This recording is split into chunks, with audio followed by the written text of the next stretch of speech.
Lecture de la première épître de saint Paul aux Corinthiens. Frères, je pense que nous, les apôtres, Dieu nous a mis au dernier rang comme des condamnés à mort. Oui, nous sommes devenus un spectacle pour le monde, pour les anges et pour les hommes. Nous sommes des fous à cause du Christ. Mais vous, des sages dans le Christ. Nous sommes faibles, mais vous êtes forts, vous êtes considérés, mais nous méprisés.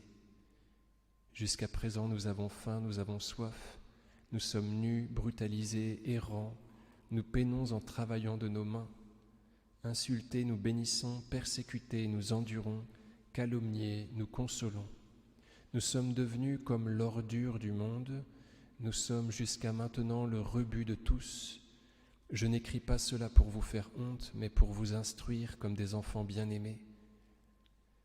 Car vous pouvez avoir des milliers d'éducateurs dans le Christ, mais vous n'avez pas plusieurs pères. C'est moi qui, par l'Évangile, vous ai engendré dans le Christ Jésus.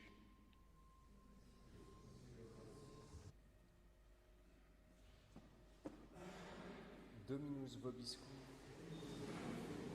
sequentia sancti Evangelii secundum Mattheum.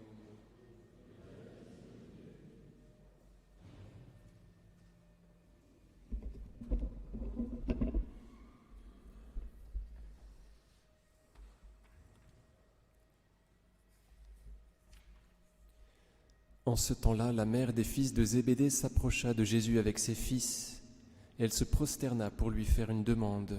Il lui dit « Que veux-tu » Elle lui répond « Ordonne que mes deux fils qui sont ici s'asseyent l'un à ta droite et l'autre à ta gauche dans ton royaume. » Jésus lui répondit « Vous ne savez pas ce que vous demandez, pouvez-vous boire la coupe que je vais boire ?» Ils lui dirent « Nous le pouvons. » Il leur dit « Ma coupe, vous la boirez. Mais vous asseoir à ma droite et à ma gauche, il ne m'appartient pas de l'accorder, c'est pour ceux à qui mon Père l'a préparé. »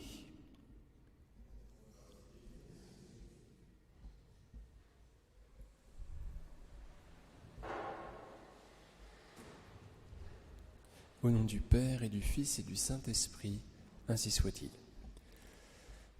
Chers amis, nous fêtons Saint Jacques le Majeur, qui était un des fils de Zébédée. C'est pour cela que nous avons cet évangile. Il était le frère de Jean, et le Seigneur les avait baptisés tous les deux fils du tonnerre, parce qu'ils étaient un peu impulsifs. Vous savez qu'ils avaient réclamé le feu pour un village de Samaritains qui refusait d'accueillir la petite troupe de Jésus. Et Jacques le Majeur va se faire décapiter. Vous savez, c'est le proto-martyr des apôtres, parce que le proto-martyr absolu, c'est Saint Étienne. Au début du chapitre 12 des Actes des Apôtres, eh bien, il se fait décapiter, tout simplement parce que Hérode en a marre des adeptes de la voie, des adeptes du chemin, des adeptes du Christ. Pierre continue de parler alors qu'on lui a par 3 fois intimé l'ordre de se taire, et donc on fait disparaître le chef de l'Église, qui est Saint Jacques. On le décapite. Et voyant que cette mesure plaît aux Juifs, Hérode prévoit de faire arrêter aussi Pierre. Et puis, comme vous le savez, Pierre va en réchapper. Nous sommes devenus l'ordure du monde, et cela comme dit saint Paul aux Corinthiens, et cela se vérifie à l'endroit du pauvre Jacques. Je ne sais pas s'il faut dire pauvre, parce que cela le fait pénétrer immédiatement. Le paradis, bien sûr. Entre-temps, la tradition enseigne qu'il a eu le temps d'aller évangéliser l'Espagne, et que sa tombe ses restes ont été retrouvés en Espagne, à Compostelle, au Campus Tele, au champ de l'étoile. Ce sont des étoiles qui ont brillé fort et qui ont désigné l'endroit où Saint Jacques était, où il y avait les restes de Saint Jacques. Bon, alors vous voyez, ça ne correspond pas vraiment au livre des Actes des Apôtres, parce que normalement, ces restes sont à Jérusalem. Cependant, voilà, on le vénère aussi comme étant l'évangélisateur de l'Espagne, et il sanctionne cette vérité-là qui était dans son surnom de fils du tonnerre, parce qu'il a dû faire un voyage, un aller-retour éclair, pour avoir le temps de... Vous voyez, enfin bon. Donc, Saint Jacques, regardons l'Évangile. Il est donc le frère de Jean, et ils envoient leur mère au devant du Christ pour réclamer les premières places. Donc on sait que c'est eux qui sont derrière leur maman, donc ils sont particulièrement pleutres et vils dans cette posture, les pauvres, parce que le Seigneur Jésus ne répond pas à la maman, il répond aux apôtres. Il leur dit « Vous ne savez pas ce que vous demandez ». Vous voyez, donc il leur montre qu'il n'est pas dupe. Et alors, peut-être que la maman était tout à fait d'accord, vous voyez, il se peut qu'ils aient une mère comme cela, vous voyez, qui ait eu envie que ses fils soient premiers ministres, c'est tout à fait possible, dans l'ordre des choses. Cependant, Jésus répond aux apôtres. Voilà. Pouvez-vous boire la coupe que je vais boire ? Et on pourrait se demander s'ils savent de quoi parle le Seigneur en parlant de coupe. La coupe, on la retrouve, vous savez, à la fin de la vie du Christ. Juste avant sa passion, à Gethsémani, il dit à son Père qu'il aimerait bien ne pas boire cette coupe que son Père lui présente, que cette coupe passe loin de moi.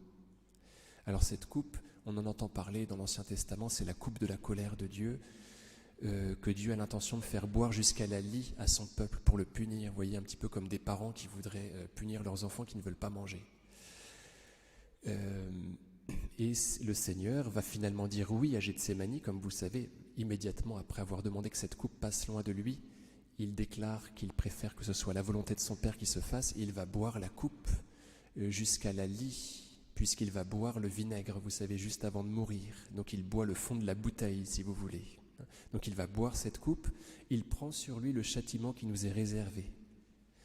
Il se produit comme d'habitude l'admirable échange. Il prend la colère pour que nous en soyons épargnés. Souvenons-nous que le vinaigre est apporté à Jésus par le biais d'une branche d'hysope.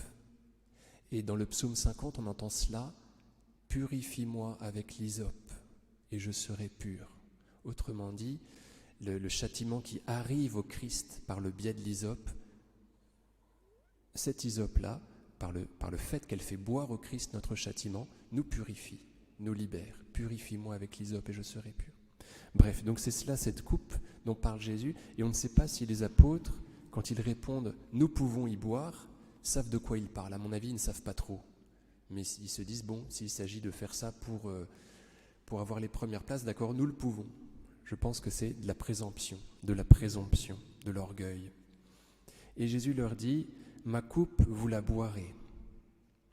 Et peut-être qu'il y a un petit peu de, vous voyez, je ne sais pas si on peut parler d'ironie pour le Christ, mais il y a peut-être un petit peu de jeu chez le Seigneur. Ma coupe là, oui, ça c'est sûr, oui, vous allez trinquer, ça c'est sûr. Voilà, vous allez boire, vous allez passer par le martyre.